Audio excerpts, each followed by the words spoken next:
Yurt obodligi avvalo mahalladan boshlanadi. Ayni mahalladagi yo'l, suv, elektr va transport ta'minoti, bog'cha, maktab va oilaviy poliklinikadagi shart-sharoitlarga qarab odamlar islohotlarimizga baho beradi.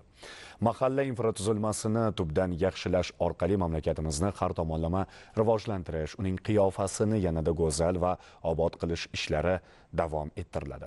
Davlatimiz rahbarining murojaatnomasida ayni masalalar asosiy e'tiborda bo'ldi va kelgusi yillarda ham bu ishlar karrasiga ortishi qayd etildi. Andijon viloyatida aholining ichimlik suv bilan ta'minlanganlik darajasi odamlar hayotida, turmush tarzida ko'zga tashlanmoqda. Andijon viloyatida iste'molchilarning ichimlik suv bilan ta'minlanganlik darajasi 86.9% dan 91% ga yetdi. Oqova suv bilan ta'minlanganlik ko'rsatkichi esa 7.5% dan 8.1% ga oshdi. Bu esa aholining turmush sifati yaxshilanib borayotganidan dalolat beradi.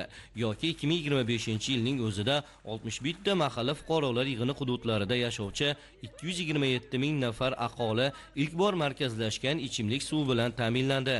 Shuningdek, 113 ta mahallada istiqomat qiluvchi 390 ming nafar aholining ichimlik suv ta'minoti sezilarli darajada yaxshilandi. Baliqchi tumanidagi Yakkatol mahallasi aholisi ham yangi yilni uzoq yillik armonlarining arishi bilan qarshi oldi. Shu vaqtga qadar mahallada ichimlik suv bo'lmagan, ob-hayotni qadriga mana biz yetamiz. Sababi olis hududlardan, qo'shni qishloqlardan suv tashib ichganmiz, deydi mehnat faxriysi Shahzoda Ergasheva. Yoshim 60 ga kirgan bo'lsa, esim taniganimdan beri bizda ichimlik suvini flagalarda, chelaklarda toshib ichardik. Lekin krandan ichmaganmiz. Kranlar yo'q edi. Suv tushirilmagan edi. Mana endi prezidentimizning tashabbusi bilan biz xursandmiz. Bu xursandchiligimizni so'z bilan ta'riflab bo'lmaydi. Sababi har bitta xonadonimizga ichimlik suvi kirdi. Har bitta xonadonimiz ichimlik suv bilan ta'minlandi. Hamma sharoitlar bor, ko'chalarimiz yorug', suvlarimiz bor. Shunday jo'mrakda burasangiz suv chiqadi. Maza qilib ichasiz. Bolalaringizga ichirgani ham qo'rqmaysiz. Bu ichishga yaroqlimi, yaroqsizmi deb cho'chimaysiz. Bemalol ichasiz. Biz nuroniylar juda ham biz xursandmiz. Biz ham yurtimizni obod qilish, mahallalarimizni obod qilish, xalq farovonligiga, xalqni tinchligi, yaxshiligi, turmushimiz yaxshilanishiga qo'limizdan kelgancha biz ham harakat qilamiz. Tabiiyki mamlakatimiz aholisi ko'payib bormoqda. Yangi mahallalar, uy-joylar, xizmat ko'rsatish va servis, ijtimoiy soha maskanlari bunyod etilmoqda. Bu jarayonda bu hayotning o'rni qanchalik muhimligi o'zingizga ayon.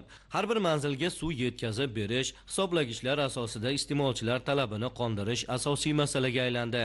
Endilikda fuqarolar ko'cha grantlaridan emas, balki xonadonidan oqib turgan zilol suvdan foydalanmoqda.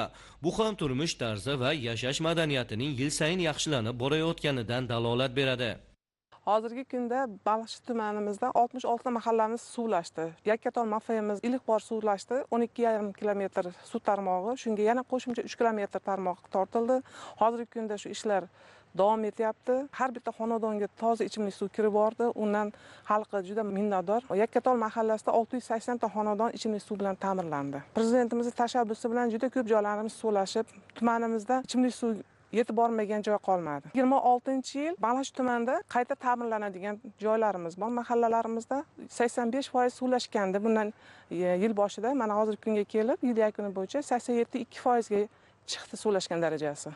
Xalqimizda suv keltirgan elda aziz degan dono naql bor. 2025-yilga harakatlar shuni ko'rsatmoqdaki, viloyat aholisining ichimlik suviga bo'lgan ehtiyoji avvalgi yillarga nisbatan bir necha barobarga qondirilgan.